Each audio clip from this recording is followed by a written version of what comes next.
Time for us to begin. We want to welcome everyone here. Especially want to welcome you if you're visiting with us. We appreciate you coming to study God's Word with us. If you are visiting with us, you're in for a treat. We have our brother Jeff Wilson finishing up our gospel meeting we've had this week. It's just been awesome so far. Study in the book of Daniel. And he has just done an excellent job of bringing stuff out of that book that we could apply to our lives. So if you are visiting, you're in for a treat. If you're not visiting, you're also in for a treat. So again, if we ask that if you would take just a few minutes and check your cell phones, make sure they're either in the silent or off mode so we won't have any unexpected interruptions. We'd appreciate that. At this time, we're going to be led by in an opening prayer with Brother Adam McCullough, and then we'll have our song service.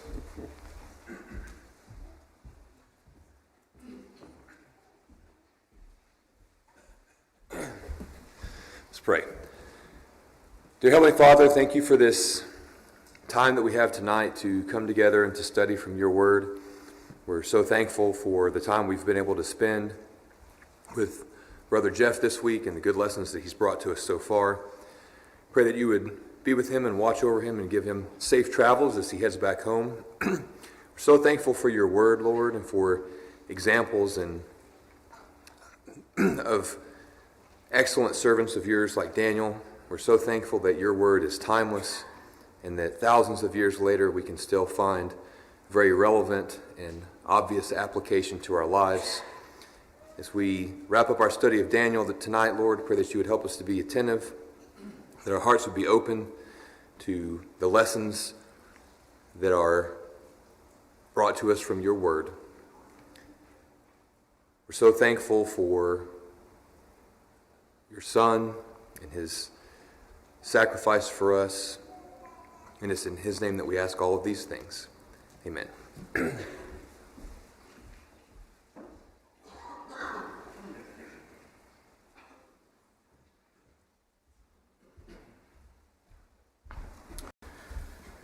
Our first two songs are actually from the supplement. I neglected to put the S up there.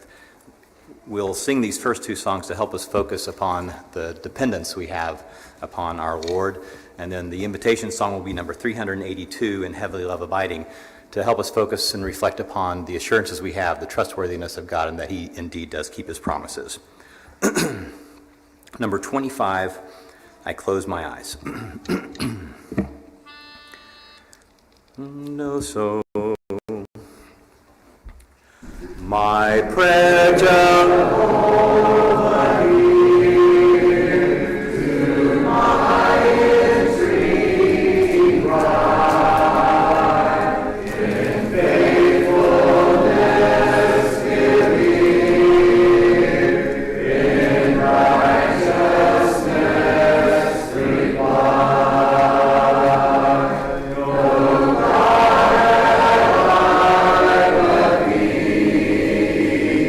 See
4 out of the supplement, Unto Thee, O Lord, 104. And if you would please be standing for this song.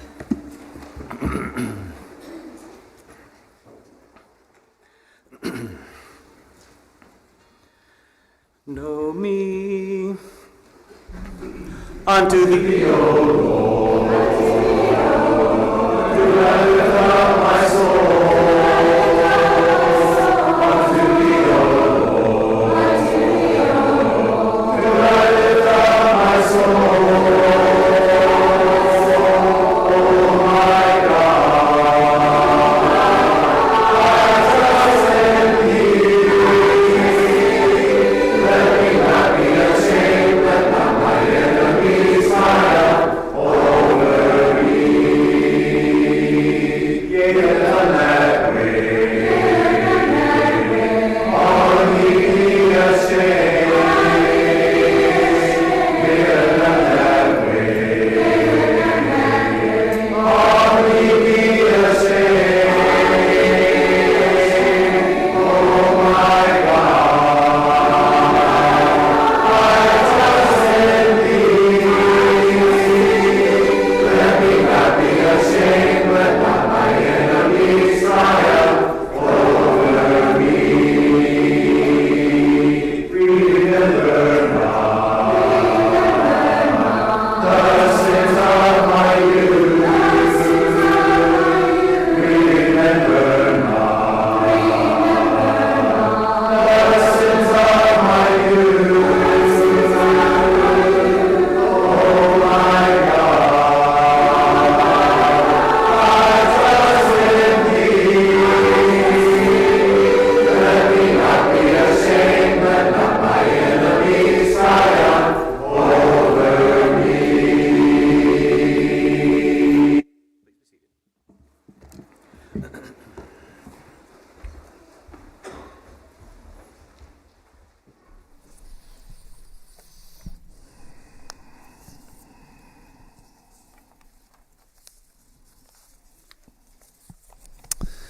Good evening. Ask you to open your Bible tonight, Book of Daniel, chapter 5. Book of Daniel, chapter 5. We come to the end of at least the way we're telling the story of Daniel this week, and so that's where we're at, and that's what's left. Daniel, chapter 5 in your Bibles tonight. And while you're settling in and finding that opening, let me tell you how much, again, I have just thoroughly enjoyed the time this week. Really just appreciate the spirit of this congregation. Really appreciate all the conversations, the encouraging words. Good to reconnect with old friends and people I've known other times, other places. Great to be with Ben and Nikki. Know you appreciate them, and I appreciate them as well. Thoroughly enjoyed, and thank you to all those who've had me over for a meal or invested in me in that way. Thank you for that kind hospitality. Enjoyed all of that as well. And to the elders, thanks for the invitation to be here. I never take it for granted when elders risk their relationship with their congregation and invite somebody in. You never know. And I do appreciate the confidence and the opportunity to be with the flock that you oversee in the Lord. Thank you for that honor and that privilege as well. It's been my joy and my privilege to be with you this week. All right, Book of Daniel, chapter 5. Got your Bible? Let's read here for just a moment to get going this evening. And so Belshazzar the king held up a great feast for 1,000 of his nobles. He was drinking wine in the presence of the 1,000. And when Belshazzar tasted the wine, he gave orders to bring the gold and silver vessels which Nebuchadnezzar his father had taken out of the temple, which was in Jerusalem, so that the king and his nobles, his wives, his concubines might drink from them. And so they brought the gold vessels that had been taken out of the temple, the house of God, which was in Jerusalem. And the king and his nobles, his wives, his concubines drank from them. They drank the wine, and they praised the gods of gold and silver, bronze, iron, wood, and stone. All right, so here we are. It's Wednesday night, and we have now literally come full circle from Sunday morning, because you remember in Sunday morning when we looked at Daniel chapter 1, what's one of the things that we noticed just briefly, but we didn't notice? We noticed that when Nebuchadnezzar took or put Jerusalem under his thumb, what did he take? He took the vessels of the temple of God. And what did he do with those things? He put them in the houses of his gods. As a way, remember, in their world, ancient mindset, that was a way of saying our God is better than your God. We have conquered you.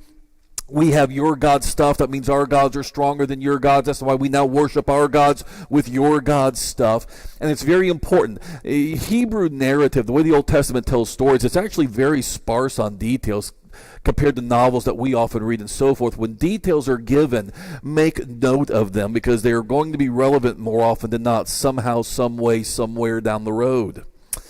And so here we've come full circle. And at the beginning of the Babylonian Empire, the vessels of the temple of God are there, and we come literally to the world's last night, to the empire's last night. And what's there again? The vessels of the temple. When the vessels of the temple show up in the book of Daniel, something's about to change. Something is happening. Somebody is rising and somebody is falling. That's what's going on. When the temples of the vessel of God show up in the book of Daniel, judgment is at hand. In chapter 1, it was God's judgment on his people. Tonight, it's God's judgment on Babylon. And so Belshazzar throws a drunken feast. Now, here's the thing you have to understand. You have to understand as we go into this story tonight. It's not that Belshazzar didn't realize that the Medo-Persian Empire was at hand. No, Babylon was under siege. Herodotus tells us a lot about this, or the ancient Greek historian Herodotus tells us some stories about this. But long story short, here's the thing.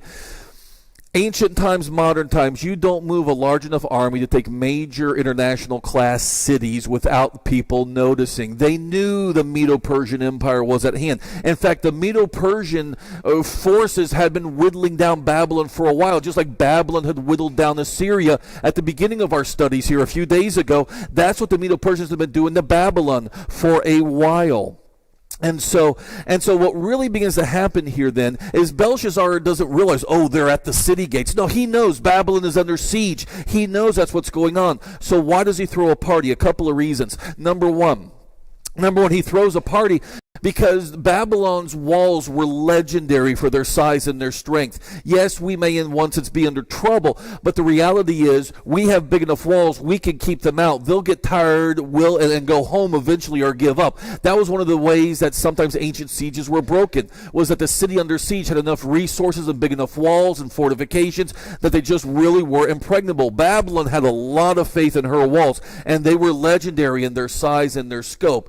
And the other reason that Babylon could have great confidence in this moment is one of the ancient tactics of siege, when ancient armies put cities under siege, surrounded them and held them and kind of shut them up in there, was we will starve them out or we will make them thirsty enough. Well, Babylon had water. They weren't going to run out of water. There was a stream that flowed through the city. There were fortifications to protect those ways in. And so Babylon didn't have to worry about running out of water or running out of food. In theory, they were well prepared to just wait these guys out. These guys would give up and go home eventually. So why does Belshazzar throw a party? Because they really don't think they can fall. Number two, the second reason he does it is it's good PR.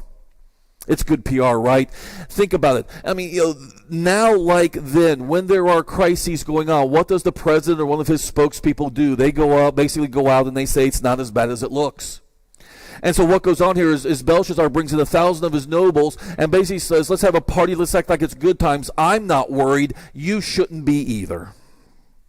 You got to put on a brave face for the troops. And so Belshazzar is making it look like there is no big deal here. And so what you have here is a picture of a virtual orgy with the best and the brightest, the elites, the leadership of the empire.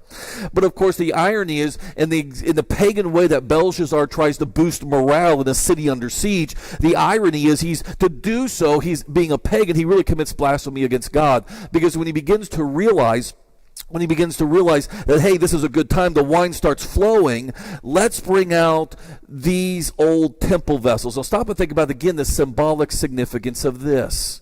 Why would you do it at what was otherwise a time when the evening news was not giving you good coverage? Because, again, we're under attack, we're under siege, the Medo-Persians are at the gates.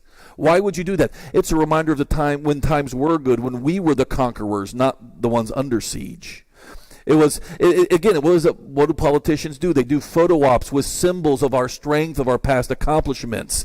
And so Belshazzar has them bring out the stuff the stuff that they have captured in the past that reminds them of the greatness of our rise, the greatness of Nebuchadnezzar when we were the world-class city and everybody was afraid of us. It was a reminder of previous victories against others. We can beat any army, any god. I mean, take Yahweh, for instance. We beat him once upon a time, and we weren't afraid of him despite all the stories about that God. We shouldn't be afraid now. And so that's where we're at, and that's what's going on. Still have your Bible? Let's read a little bit more. This is the ultimate PR. This is the ultimate tail wagging the dog kind of situation, and the story continues. Suddenly, and again, if you're one of those Bible highlighters, underliners, what have you, that's a word you notice. Suddenly. We're going to do something with that, but keep an eye on that word. Suddenly, the fingers of a man's hand emerged and began writing opposite the lampstand on the plaster of the wall of the king's palace. And the king saw the back of the hand that did the writing. And then the king's face grew pale, and his thoughts alarmed him, and his hip joints were slack, and his knees began to knock together. It's easy to read those words, but I want you to feel what he is feeling. I want you to use your imagination, and I want you to think about what that must have been like in that moment. Because again, remember, these are Babylonians and Chaldeans. Go back to what we've talked about earlier in the week. These are superstitious people. When Daniel's getting his Babylon U education, right? They're learning about divination and astrology, signs and omens. That's part of this world for them. And so, even though Belshazzar is trying to put on a brave face, all is well. It's not as bad as it looks. When you see something like that at a party that's supposed to be about it's okay, and you know you're into trouble, are you going to take that as a good omen or a bad omen? This probably isn't good news. And his face grew pale, and his thoughts alarmed him, and his hip joints went slack. His knees began knocking together, and the king called aloud to bring in the conjurers, the Chaldeans, and diviners. Boy, how many times have we seen that in these stories?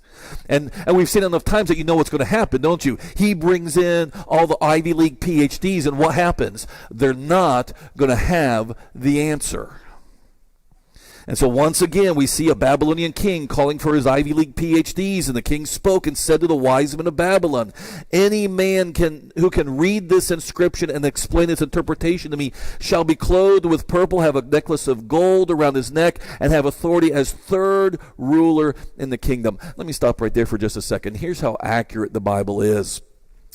Back in earlier centuries, skeptics, in the early Enlightenment, looked at that statement of the third ruler and said, "Oh, this is proof that the book of Daniel is historically inaccurate because he should have been the second ruler, right?" No, but then we kept digging in the Middle Eastern desert, and we found some inscriptions, and we discovered that the Bible is staggeringly accurate. We were the ones who didn't know ancient history, because the truth of the matter is Belshazzar was actually the second ruler of the kingdom. He was the prince regent. The true technical last emperor of Babylon was a guy named Nabopolassar. But Nabopolassar spent a lot of the later years of his reign in absentia, going around doing other things, and he left Belshazzar in charge. And boy, isn't that just how it works, man? You leave your young son in charge, and it all falls apart. Dad should have stayed in the office and stayed on top of things. Belshazzar was the second. He was the prince regent of the empire. Dad was out of town. Dad had been kind of running around doing dad things instead of running his empire. And so that's why Belshazzar offers Daniel not the second, but the third place in the kingdom. And all the king's wise men came in. They could not read the inscription or make known its interpretation. Again, we've seen this before now. And then King Belshazzar was greatly alarmed. He's got no answer. Boy, have we seen this dynamic before, right? Again, now we're getting used to this. We know where this is going. We know what God's trying to say. Now to another generation in Babylon, even though Daniel's still there. So Belshazzar was greatly alarmed. His face grew even paler. His nobles were perplexed. The queen entered the banquet hall because of the words of the kings and his nobles. And the queen spoke and said, "O king, live forever." And there's a good chance that this queen here is really the queen mother, somebody who's older, because of what she's about to say.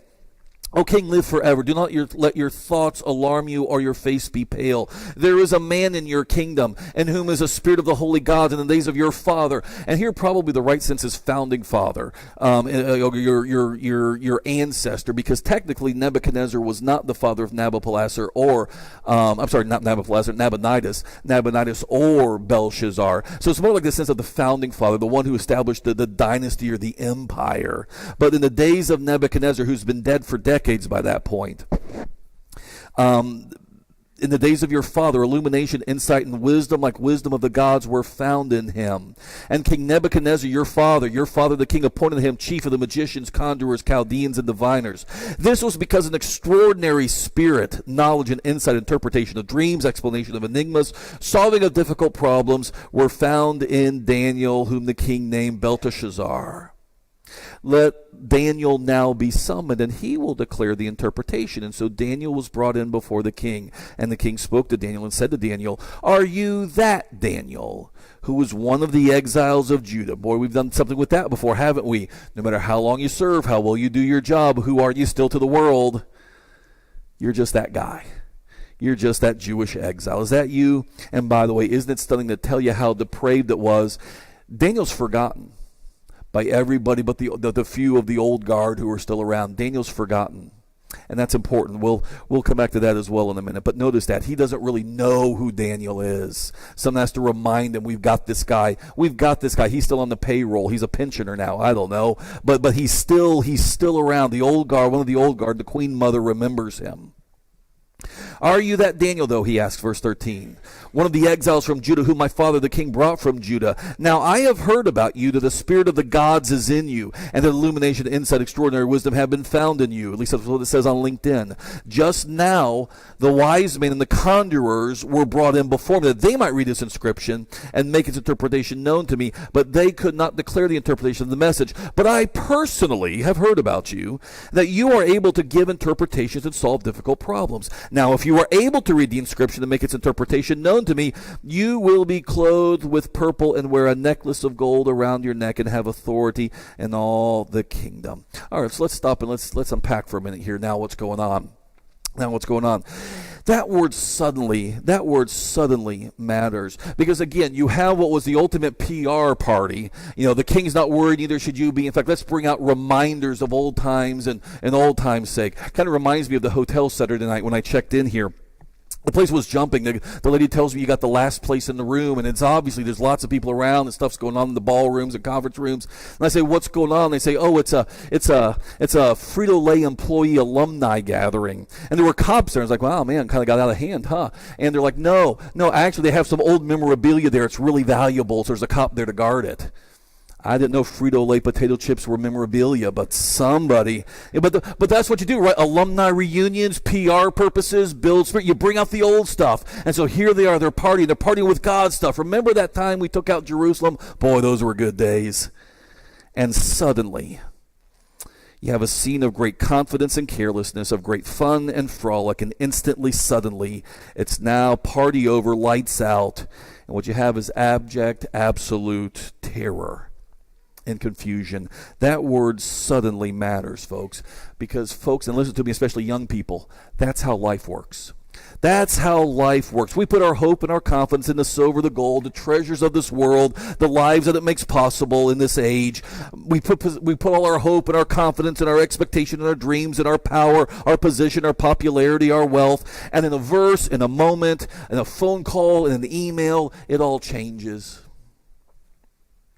And we're faced with a situation where we have no answer, no idea what's going on or what to do. And all the problems of life, all the fallenness of the world, all the fact that at the end of the day we all get sick and die in the end, all that we try to push off and put out of our minds, suddenly life pushes it back before us. That's how life works. And in those moments, our materialism and our pleasure give us no hope and no answer. It always fails us at the worst possible time, at the most difficult of moments. And so here's the, up until that point, most powerful man in the world, in the greatest city the world has yet seen, presiding over what has been up until that point the most powerful empire the world has ever seen. And just like that, suddenly, all the confidence, all the bravado, all the performance art, all the security of the walls and the military, with the secure water supply, we're not really in that big of a difficulty or a tight strait here. All the boasting and previous great memories in times past, it all means nothing. From triumph to terror, from partying to prostrate, from supreme to speechless, suddenly, just like that, because that's how life works, and that's how God gets our attention sometimes. And so we have our saying today. Can you not see the handwriting on the wall? And the king does all that he can do as a man of the world, a man of Babylon. He just offers more of Babylon to anybody who can help him in that moment, because that's all he has, that's all he knows, that's all he thinks in terms of. His world is actually, despite the fact that he runs the greatest empire that the world has seen up until that point, even though he's about to lose it, he can think no bigger than Babylon. And so the fact of the matter is, even no matter how great or how powerful or how much you have in this world, and again, young people, listen to me on this, if all you can think of and hope in is this world, you are actually one of the most smallest minded people of all. Even if you have all that this world has to offer. Because if your horizon of thinking, imagination, and hope is this present age alone, your world is way too small. And isn't it interesting? The king is terrified when he doesn't even know what it says yet. How does he not know it's one of his own gods who's sending him a message? Saying, hey, don't worry, victory's at hand, or hey, you're going to live another 50 years, or hey, there's a pony outside for you. I mean, how does he not know it's good news? Why is he terrified? Knees knocking. Maybe it's because the truth of the matter is, in moments like that, hard times in life, then and now, the truth of the matter is we deep down know it all along, but it's only in those most desperate moments that we are forced to confess and admit that the world and its gods, and yeah, we still worship gods, money, power, career, education, they're gods, that those gods have nothing in the most difficult of moments. And that the problem Belshazzar has is that his gods, the world's gods, don't do this. He knows that deep down. He knows that deep down. He knows Bel, Marduk. He knows Ashtaroth and Ishtar. He knows they don't do this.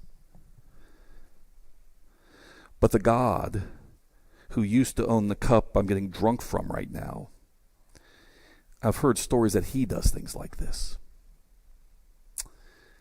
And that's probably not good news for me. And so the queen, probably the queen mother, tries to give comfort, recommends calling for Daniel, who again would be an older gentleman by now. He's been he's probably in his 70s at this point in the story. He's been put out the pasture most likely by the newer, younger regime. Isn't that what happens, right? New, younger CEO comes in, and what happens to all the guys in their 50s and 60s from the old CEO? They get reassigned, furloughed, offered buyouts, etc. Daniel was offered his severance package, and he was shoved out perhaps. But now one of the old guard says, hey, this is a Daniel moment. This is a Daniel moment. And isn't it interesting? Again, just like in Daniel chapter 3 the other night, isn't it interesting that when all the other movers and shakers of the empire are gathered together, who's not there? Daniel. Again, he would have been old by this point, but still his reputation and the respect of him by those who still remembered him was strong. And his reputation and the respect with which he was held was so strong, again, that we talked about Sunday morning. The real shock is that he'll actually be kept around not just by the next king, but by the next empire. And so Daniel is summoned.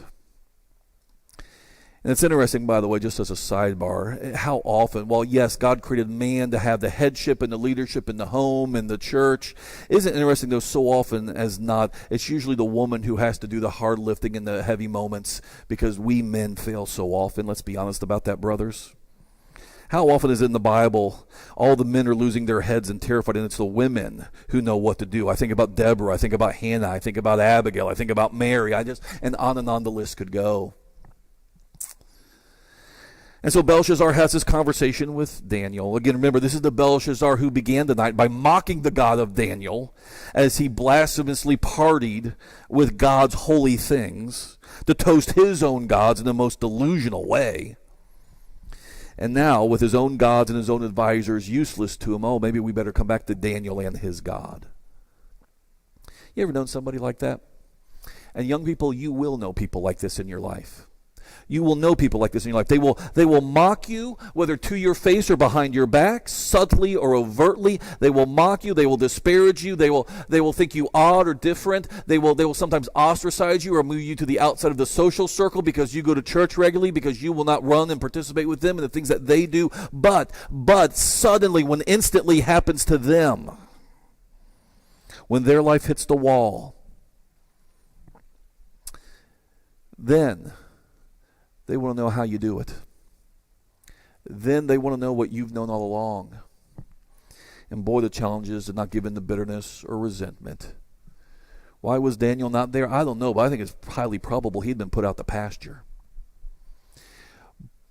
But he's not bitter or resentful in this moment because he realized he doesn't really work for any king of Babylon ever. His work has always been for the Lord. And so as far as that goes, he just recognizes I'm always on the clock in whatever situation God's providence puts me in. And so I will not give in to the bitterness, the resentment that I could rightfully even have towards these people, because I represent God's and God's interests always and everywhere in this. But most of us have known those who will mock us and ignore us until it's the lump in their breast, until it's their marriage that's falling apart, until it's their child that's pregnant or arrested or worse. And now, suddenly, they want you to pray with them. Now they want to find the one true God when their false gods and godless ways have failed them in the greatest moment of need. And again, the integrity of Daniel, when Daniel is offered all this, he refuses the reward. He's not in it for the money. He wants no piece or part of Babylon, not in that way. Have your Bible. Let's read a little bit more. Beginning of verse 17. Daniel answered and said before the king, keep your gifts for yourself or give your rewards to someone else. I'm not in it for the money. Again, I don't really work for you technically. I work for God. However, I will read the inscription to the king and make the interpretation known to him. O king, the Most High God granted sovereignty, grandeur, glory, and majesty to Nebuchadnezzar your father. Because of the grandeur which he bestowed on him, all the peoples, nations, men of every language feared and trembled before him. Whomever he wished, he killed. Whomever he wished, he spared alive. And whomever he wished to elevate, he elevated. Whomever he wished, he humbled. But when his heart was lifted up and his spirit became proud, so proud that he behaved arrogantly, he was deposed from his royal throne, and his glory was taken away from him. He was also driven away from mankind, and his heart was made like that of beasts, and his dwelling place was with the wild donkeys. He was given grass to eat like cattle. His body was drenched with the dew of heaven, until he recognized that the Most High God is the ruler of the realm of mankind, and that he sets it over whomever he wishes. Stop right there for a moment. Stop right there. And I want you to think about this. So what chapter 5 is saying is, hey, remember the story from last night? This is commentary still on that story. We'll see that even more in just a moment. This is commentary on last night's story. Last night's story really is the pinnacle of the book in terms of God is always in control. Be careful you don't wind up with a worldly view of history, just like we don't want a worldly view of science. God is always in control of these things. This is the center of the book. This is the heart of the message. Yes, there's moral applications for how you and I should live, but the reason you and I have the courage to live morally we talked about last night is because of chapter 4 and chapter 5. God is always on top of it. And isn't it interesting, again, how the story is told matters. It's so hard sometimes because we're so familiar with these stories. It's so hard sometimes to really catch fully what's going on because of the familiarity.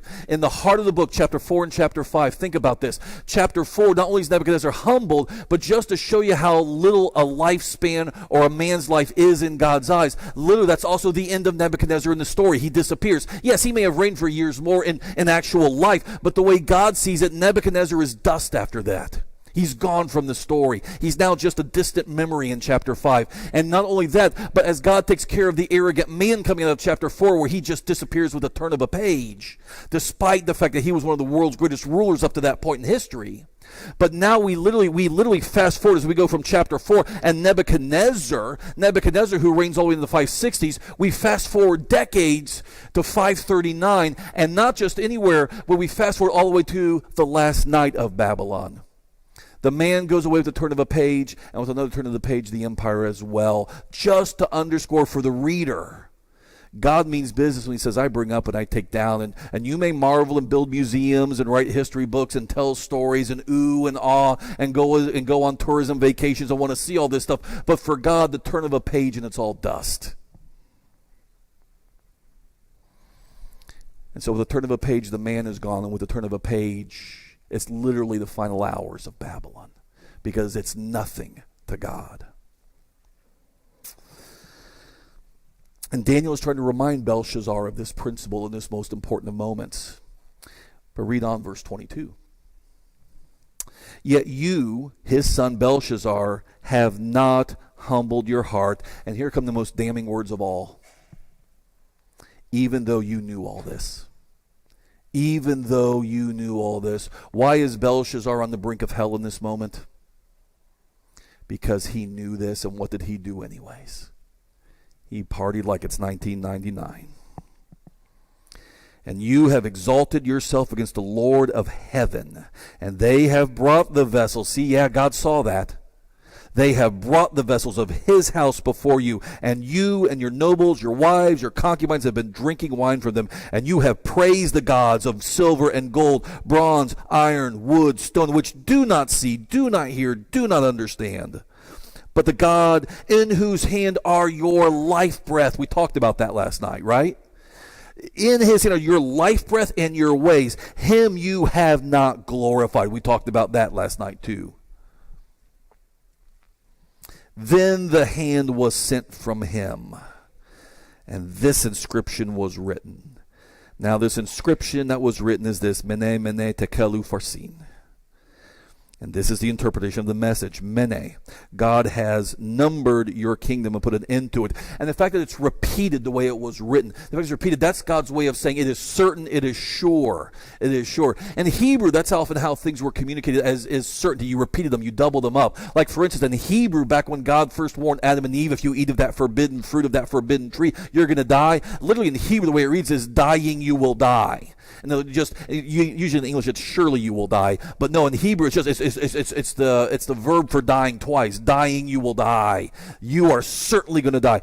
God has thoroughly numbered you. What's the idea of numbering here? The idea of numbering in this context is thoroughly taking stock of what you're doing. Some of you who work in sales or something like that, you ever have times when your business takes inventory? We go all through the warehouse and we want to make sure every UPC code, every barcode, everything's accounted for. We want to know what's here. God has mene, mene. He has numbered you thoroughly. He has counted every hair on your head. He has counted every soldier and every grain of sand in your empire. He has thoroughly taken an inventory of this situation. He has numbered your kingdom and put an end to it. Tekel, which is also the same word from which we get the word shekel. Shekel, we remember, is a unit of money, but what it really was, it was a weight of money. Because back in those days, you weighed, just like it used to be before we went off the gold standard. There was so much gold, right? You know, our coinage and our money used to be, there was a certain weight, a certain amount of precious metal, right? And so here's what the idea now. Not only have I taken thorough inventory of you, I have looked you over, turned you every which way, you, your empire, everything. But I have also weighed you. The image of the scales of justice, like the statue before the Supreme Court where justice is blindfolded to represent equal justice before the law. In theory, justice ought to be practiced in the way that is blind, no favoritism between rich and poor, white and black. At its best, yes, we've had our flaws in this country, but that's the ideal. And how do you determine justice? You weigh. And God says, I've weighed you, and my justice is determined that you are deficient. My view of justice sees your time is up and your judgment as at hand. And then Peres, which is a word in the ancient languages that does mean divided, but here's the fun word play here. Peres sounds like Persian in their language and in ours. The P, the R, the S. God's got a sense of humor, even in the darkest of moments. That's a wordplay he throws in there. It is a verb for dividing that he uses, but divided in the sense of given to the Persians. You hear that word in that, you hear that Persian in that last word. Your kingdom has been divided and given over to them. And here's how obtuse the man is, verse 29, right? Here's how obtuse he is. So Belshazzar gave orders, and despite Daniel's original rejection of the offer, what did they do? Because a man who's so steeped in Babylon, and by the way, this is the tragedy of those who are lost in the end.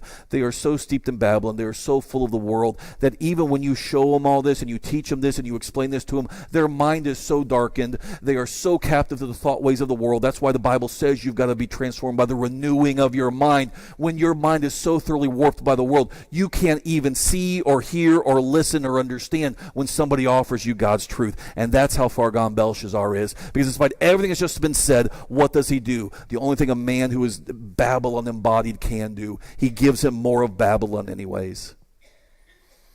And they clothed Daniel with purple, put a necklace of gold around his neck. He issued a proclamation concerning him that he had authority as the third ruler in the kingdom for about 3 more hours. And then here's our last way of coming around to suddenly. That very night, Belshazzar was slain.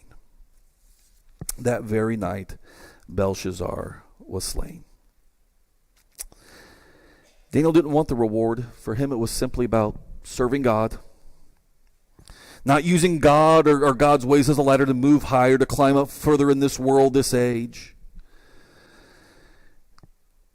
Daniel has tried to remind Belshazzar of the truth, but Belshazzar is too warped of a man to understand. And the tragic irony for Belshazzar is his reward won't even last the night. Something so many would have wanted and strived for, the gold, the glory, the purple, the title, the position, and it won't even last the night. So much of what we strive for, folks, and especially young people, hear me and hear me well. It's great to go to school or go in the military or learn a trade. It's great to have dreams of having a family and things like that. Those are worthy and good things in of themselves, but never make them your gods. Because so quickly can it all be gone and all be over. Because God reigns and rules in the affairs of men. And suddenly is how the world works. And all Belshazzar can offer Daniel is stuff that wouldn't last the night, something so many again would have strived for, betrayed for, and many have over the centuries sold their very souls to have. And what does it matter when everything is about to change? So why do I call this the world's last night? Because this was the end of the world as those folks knew it. That's how God's judgment works. When an era ends, when a nation falls, it's the end of the world as those folks have known it. The world has ended for them. Those of us who are old enough to remember 9/11, you remember how you felt that morning, September 11th? Those of us who are old enough to remember those days? You remember what it was like going to the airport before September 11th, 2001? Yeah, good times. I remember one time in 1998 was running late for a plane. I was in St. Louis, Missouri, running late for a plane. Was waved through security. I think I technically went through a metal detector. Nobody ever checked my ID, got on a plane. Today that's a federal crime, and I'd still be locked up. September 11th, 2001, for many of us, was a day in which the world as we knew it ended. And those of you who are of age and remember that, you know what I'm talking about. It wasn't just the airports that changed. Our mentality changed. Our view of the world changed. As Americans collectively, we've been at war for 20 years because of what happened September 11th, 2001. The very mentality of the gentle giant of the United States changed. What certain radical groups in the world learned the hard way is what the Japanese learned in World War II. Don't wake the sleeping tiger. We're not a warlike people, but when you rattle us, and that was the thing, it was fear. We were, honestly, we wouldn't confess this on the world stage. Our presidents postured and our politicians said what they needed to say, but the truth of that is we responded in a lot of ways in fear. We had been rattled. We had been struck on our own soil. Our sense of security suddenly was gone. Because I don't know about you, but I remember watching Monday Night Football on September 11th, 2001. It was the Denver Broncos playing somebody else. I don't remember who. I just remember the game because Ed McCaffrey, one of the great receivers, I think, of that era in the NFL, broke his leg that game. I was like, oh, man, Ed broke his leg. That's tough. Went to bed that night, staying up later than I should have. I had work the next morning. Stayed up later than I should have. And you know what happened next. 1 minute you're watching Monday Night Football and the world as you know it goes on, and you're in your mid-20s thinking life is good. And suddenly, the world as I had known it, the world as some of you had known it, was gone forever. literally now a world that our children have never known and will never know. Have your Bible still? Turn with me to the book of Revelation, chapter 17. Book of Revelation, chapter 17. One of our great watchwords this week has been, it's always Babylon out there. And that is something that's a biblical insight. You remember Sunday we looked at 1 Peter chapter 5, where Peter, writing from the city of Rome, kind of reminds Christians that it's Babylon. He's writing from Babylon because Rome was the great city of the first century when the apostles roamed the earth. In the book of Revelation, even though in its original setting, I believe describes not the end of the world, but the end of a world, the end of the Roman world, when God was going to bring judgment on the Roman Empire for its many sins, when it was numbered and weighed and divided, and its time had come. But the fact of the matter is why we read these last bits as we close tonight is because this is the way God always works. This is the way God worked in Babylon in the 5th or 6th century BC. This is the way God worked in the 1st century AD. And this is still the way God works in the 21st century AD.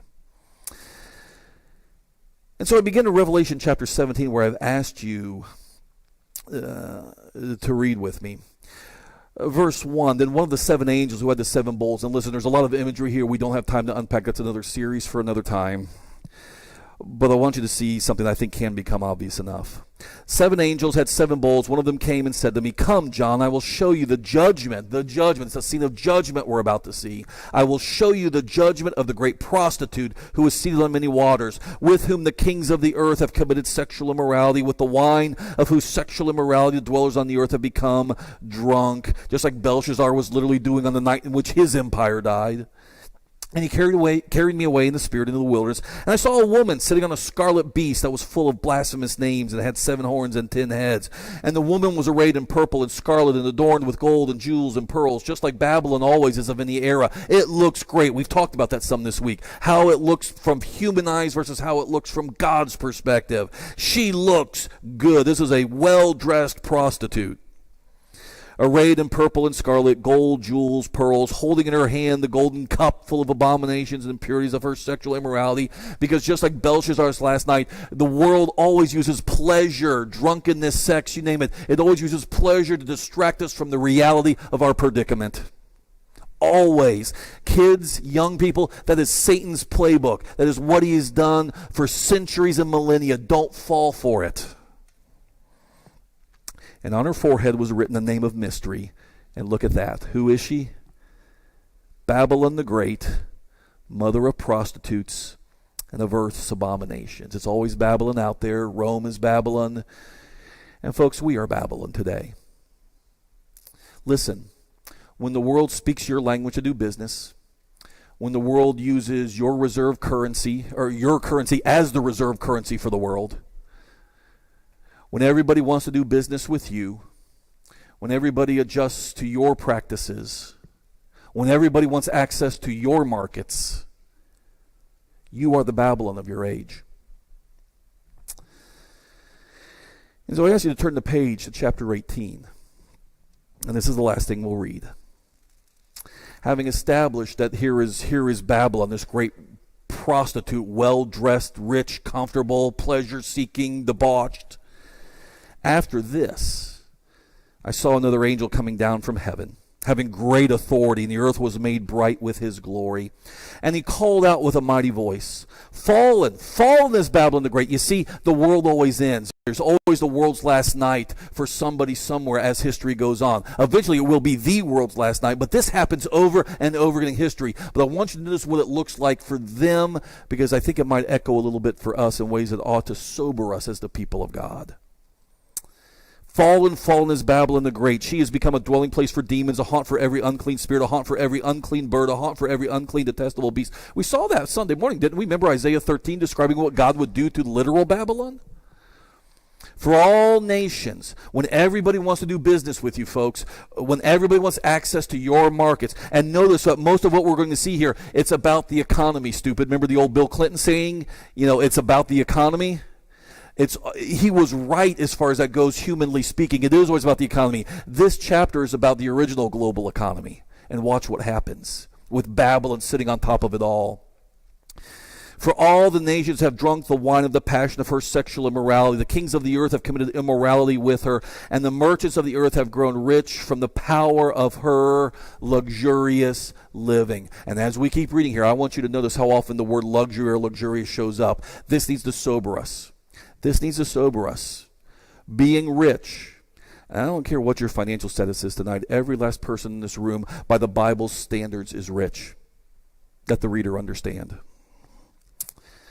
And I heard a voice from heaven saying, unlike the rest of the world who's joining in the party, come out of her, my people, lest you take part in her sins, lest you share in her plagues. For her sins are heaped high as heaven, and God has remembered her iniquities. Mene, mene, tekel upharsin. Parents, teach this to your children. Pay her back as she herself has paid back others. 1 minute you're the one taking the vessels, the next minute the vessels are being taken from you. Pay her back as she herself has paid back others. Repay her double for her deeds. Mix a double portion for her in the cup she has mixed. She has glorified herself and, there it is again, lived in luxury. Folks, the American standard of living is spiritually dangerous. So give her like a like measure of torment and mourning, since in her heart she says, I sit as a queen, I am no widow, and mourning I shall never see. Or as we now put it here in this country, make America great again. We will never fall. We're just a little off our game right now, but the idea of a world without American leadership and dominance is a world that the rest of us cannot imagine. And yet, what does the Bible tell us? Unless Jesus comes back there, that world will exist someday. And it will be this world's last night. Our world's last night. I sit as a queen, I am no widow, and mourning I shall never see. I can't fall. We have F-22s and SEAL Team 6, etc., etc. We may be laughing at Russia's ineptness right now, but listen, God in heaven can find plenty of ways to make us look the fool when the time comes too. For this reason, her plagues will come in a single day. That's the New Testament version of suddenly. Death, mourning, famine, and she will be burned up with fire. Famine, we may not be there yet, but anybody kind of shocked grocery shopping lately? And she will be burned up with fire, for mighty is the Lord who has judged her. And the kings of the earth who committed sexual immorality and, there it is again, lived in luxury with her, will weep and wail over her when they see the smoke of her burning. They will stand far off in fear of her torment and say, alas, alas, you great city, you mighty city Babylon, for in a single hour, there it is again, suddenly, your judgment has come. And all the merchants of the earth will weep and mourn for her, since no one buys their cargo anymore. That's the original supply chain snarl, folks. The terminology changes, but the concepts don't.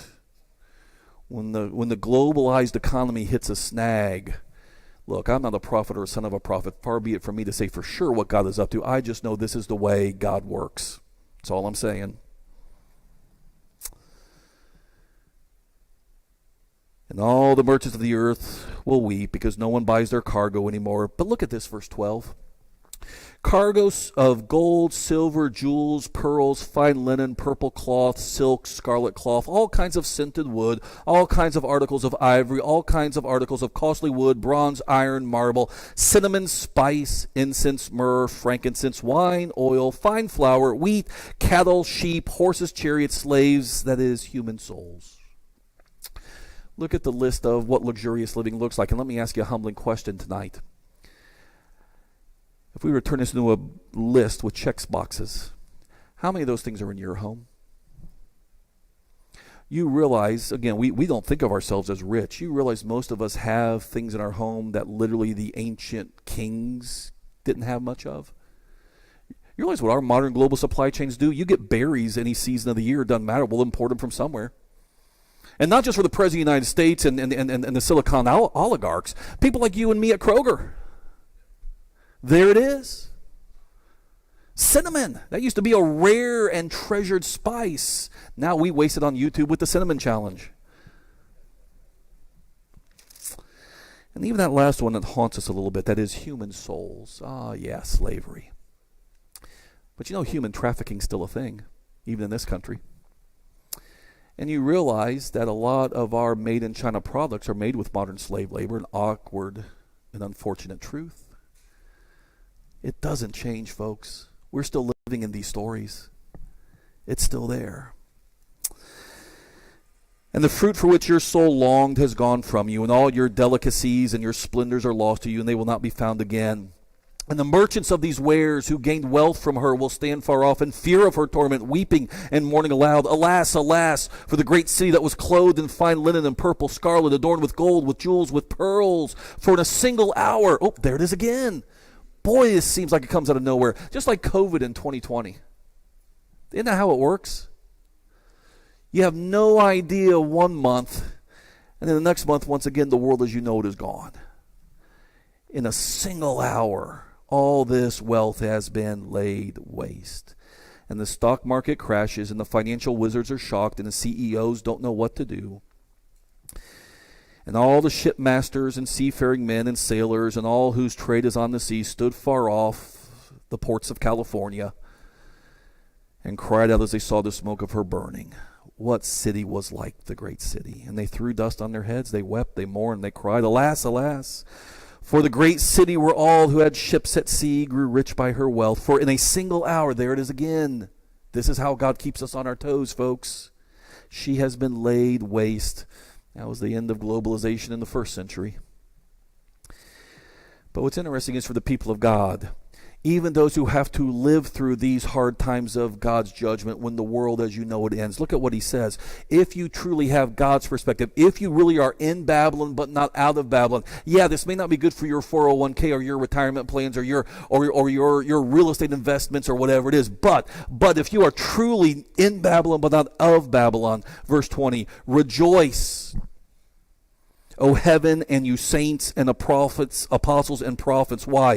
For God has given judgment for you against her. If you are not participating in this world, even if you have to suffer as the world falls, like Daniel and his friends did, you rejoice because you know that God is actually proving you are right and the world is wrong, even if the world still doesn't fully see it, just like Belshazzar did not. But who was proved right in Daniel chapter 5 when the dust settles? Daniel. And yeah, he had to go through another rise and fall, and I'm sure that was no fun. But God did it for him, and God does it for us. To prove that those who are in Babylon but not of Babylon are the ones who live and survive and even thrive. Maybe not materially, but we thrive spiritually and mentally and emotionally because we know whose we are and we know what kingdom we are from.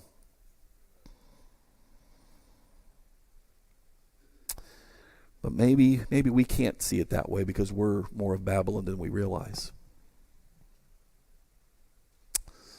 The world's last night, because for Babylon and for those in her it was. For those who shared Babylon's ways and values, it was. For those who lived their lives to have a share of Babylon's power and wealth, those who spend their lives today chasing a nice house and a good zip code with access to highly rated schools for their children, admission to the college of their first choice. That's the temptation, isn't it?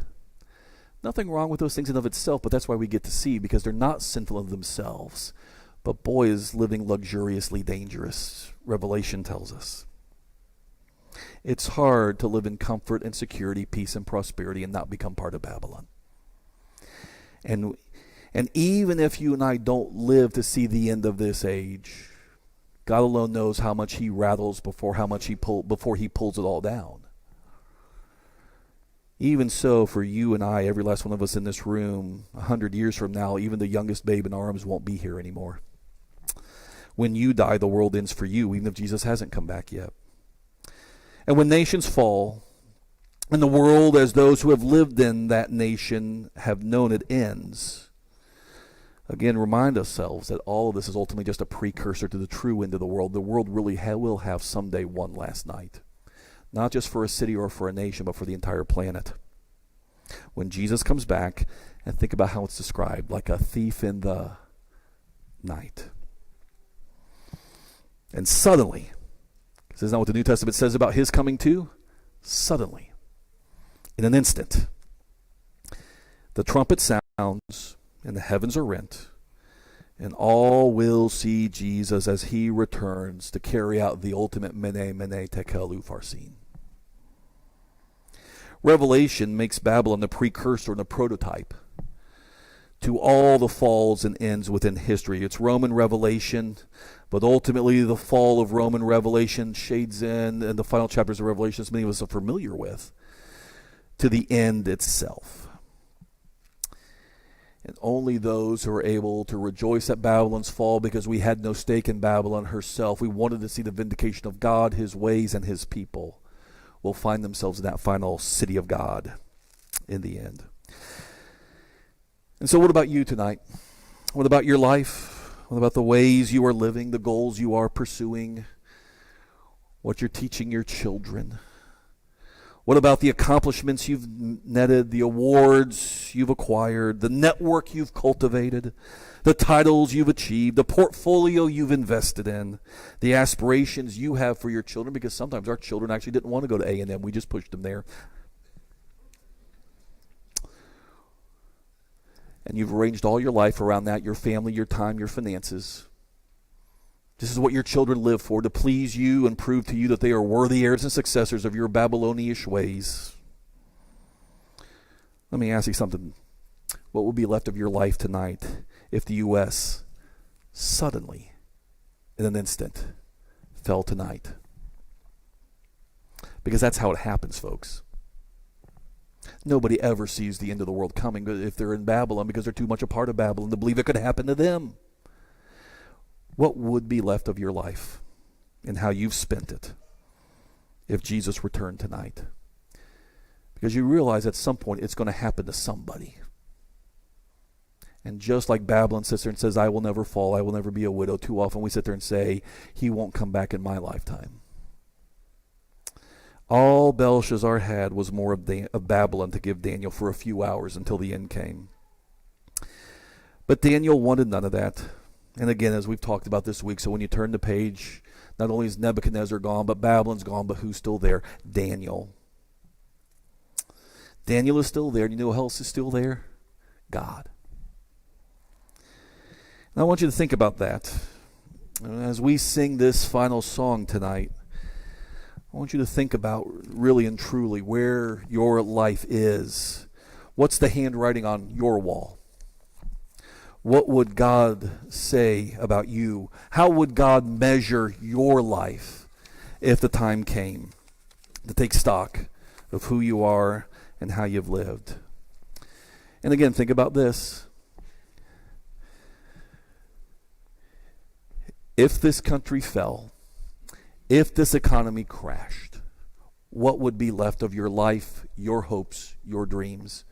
Because if you're truly one of the people of God, well, yes, it would be no fun to lose your house, to lose your investments, to eat a little bit less and go hungry a little bit more. But for those whose hope was in this world anyways, honestly, what would change? Folks, most of us are middle-aged in this room. 30, 40 more years tops? Maybe. Compared to what? Eternity? Make the right choice tonight. If you need to make your choice of getting right with God in whatever way it is, as we stand and as we sing.